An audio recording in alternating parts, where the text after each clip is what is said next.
Lill-pensjonijiet jingħataw iż-żieda maqbula fi ftehim fuq il-paga minima u li bekk ħafna pensjonanti jirċievu żieda ta' 8 euro fil-ġimgħa mhijiex l-unika proposta tal-Partit Laburista biex jitjieb il-livell tal-għajxien tal-pensjonanti.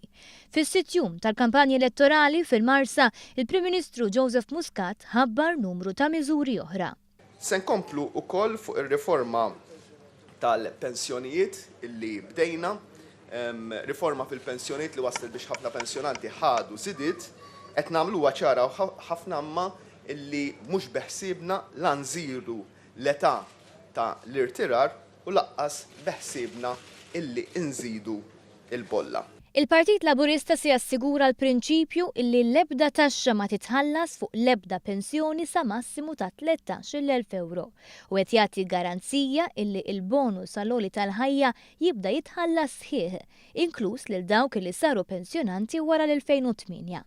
Fil-waqt li titnaqqas ir-rata tal-kontribuzzjoni tas-sigurtà soċjali għal waħda prorata u mhux sħiħa għal pensjonanti tanqas minn 65 sena u li jibqgħu jagħmlu xogħol għal rashom.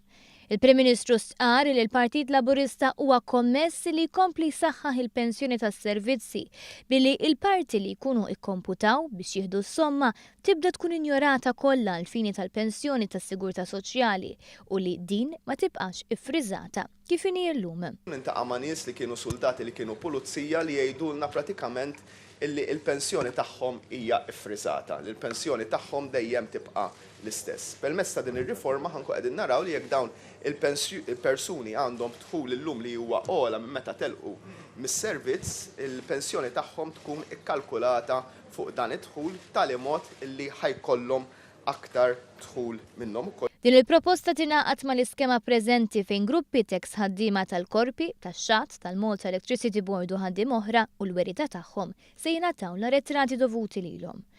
Ir-ruħ soċjali tal-Partit Laburista hija evidenti wkoll f'proposti oħra, fosthom li tingħata l-pensjoni tal-invalidità sħiħa lil persuni li jkunu ċertifikati b'mart terminali u li r-romol kollha jibdew jirċievu pensjoni sħiħa meta jilħqu l-età tal-irtirar. Biex jissoktaw ikunu protetti persuni vulnerabbli f'każi ta' separazzjoni, divorzju u tmiem ta' koabitazzjoni, il-Partit Laburista jipproponi lil konjugi li jkunu qattaw żmien barra mid-dinja tax-xogħol biex jieħdu ħsieb il-familja xorta jirċievu pensjoni.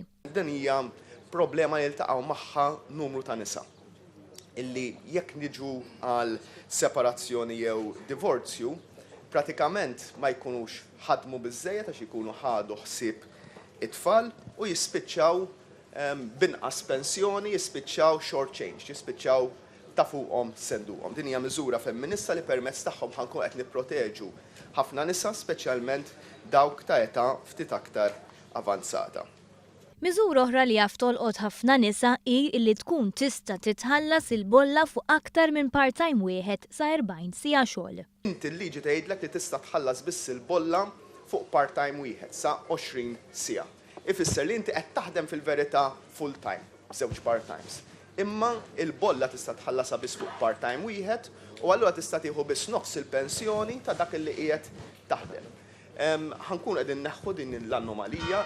Il-Partit Laburista jixtieq illi fil-5 snin li ġejjin isaħħaħ l-inċentivi ta' tfaddil għal pensjonijiet privati. Dan anke billi jirdoppja l-ammont ta' kontribuzzjoni u tiżdied it-tax credit għal massimu ta' 300 euro. Iżda l-Prim Ministru stqar li dawn mhumiex l-uniċi proposti tal-Partit Laburista li se jolqtu lill-pensjonanti. Boħrajn fosthom dawk għall-qasam tal-kera mistennija jitħabbru fil-jiem li ġejjin.